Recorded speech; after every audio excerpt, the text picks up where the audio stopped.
morning I'm going to briefly discuss the way that we eat as Christians. I've been a brittle diabetic since I was 12 years old, so I've spent most of my life looking for ways to get healthier, and it's been really frustrating. Countless doctor's visits, trips to the gym, nutritional trends, and nothing worked. So when I went back to school for a psychology degree, I found there was this common trend, very unpopular but common trend, that food is actually linked to not only your body but your mind. And it got me really interested. So I started 4 years ago doing in-depth research and practicing plant-based eating, figuring, let's see what happens. I need to know. And everybody watched the success that I had, my husband, my friends, my family, and all the people that said, what are you doing? I want to learn. So I've been teaching it to people ever since. So to explain to you guys, I'm going to look at the Western diet really quickly, and then the Eastern culture diet, which is so different, and then how God talks about food in the Bible, which coincidentally is much, much like the Eastern diet. So in the Western diet, the death rate from food, it's higher than all other death rates. And you'll see if you change the slide. The death rates from food, which is an umbrella, it covers lots of things, but it's exceeding now drugs and alcohol, cigarettes, all that. With street drugs at over 40,000 deaths a year.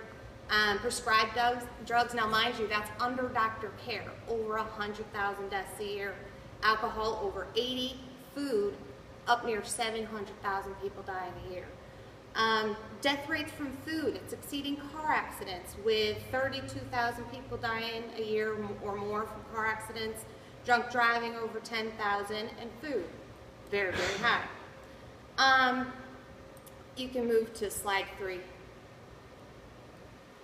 Death rate from homicide, again, over 16,000 people are dying from homicide, 33 from guns, which obviously includes homicide, suicide, accidents, so it's higher. And food, extremely high. Now, food, like I said, it's kind of an umbrella factor. It covers heart disease, it covers cancer, because that is the leading cause of all these things. So, you have over 600,000 people dying from heart disease. You have cholesterol's over 215 on average. You have 70 million people that have high blood pressure. That's over 29%, which is really high. Cancer, over 500, close to 600,000 dying, over 1 million on chemo and radiation. That's a lot. And then diabetes, again, really high, 75,000 plus. Over 30 million have it, and over 86 are in the process of getting it. They have pre-diabetes. Slide. You can move on to the next one. All right. You can go one more. There you go. So now, if you look at the Eastern diet, which is primarily plant-based food, and by no means am I saying entirely, because that's really difficult for a lot of people to do. And even in other cultures, there's a little bit of that too. So cancer, almost non-existent. And to me, this is the most amazing number. When you go from the rural areas of the Eastern culture to the westernized areas, there's a 10,000% increase in cancer. To me, that's huge. It's kind of scary. Heart disease, theirs is over 100 points lower at 127 is their average cholesterol, or less.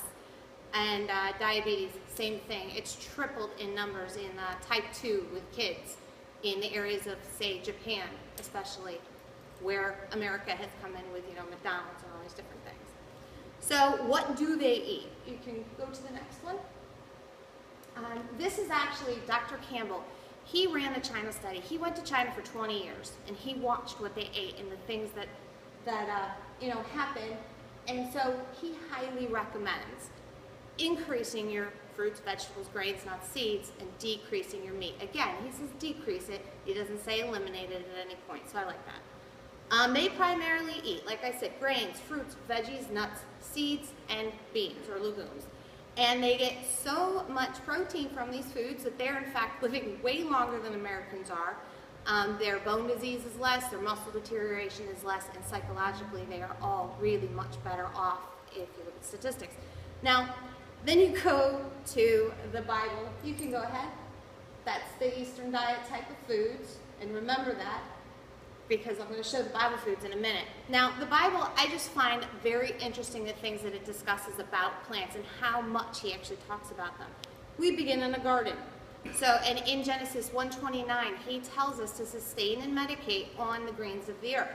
So baseline, add that to your diet, because even God is telling us that it's very, very important.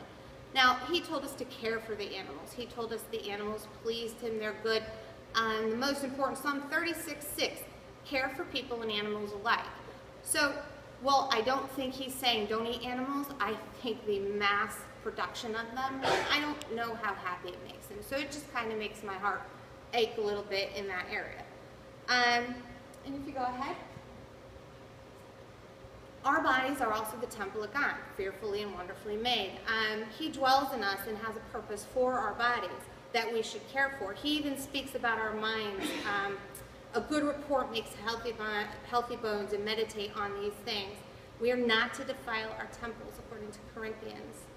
And then, he goes on to talk about gluttony, which we've all heard about, and I've always, before I ate like this, I always thought this is a bit of gluttony, eating a lot.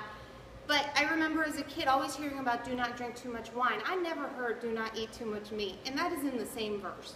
So it says to me, reduce that a little bit, just like I would with wine. All right, so now what are the plant-based foods mentioned in the Bible? They are endless. There are so many. So we have more than 10 seasonings mentioned, like cinnamon, coriander, cumin. Fruits and nuts, at least 11 mentioned. Now, mind you, I only had limited time to find, and I found all these. Apples, figs, pistachios. Vegetables and legumes, at least 6 mentioned, like beans, onions, lentils. Grains, there are at least 8 mentioned, like barley, bread, and wheat. And others, there's at least 5, like your honey, your vinegar, and your wine. So for me, I have really found that it is so important to remember what's going on with the Western diet and how it's progressing forward. It's not looking very, very good. And then looking at the Eastern culture, which is still successfully healthy, except for where the Western diet is becoming involved. And if we reflect on that and then look at God's Word, which is it is actually very, very similar to the Eastern diet, it really just encourages me to eat healthier so that I can shine for God, because I think that's what He put us here for, is to use our bodies as His light. And that is the end of stage 1.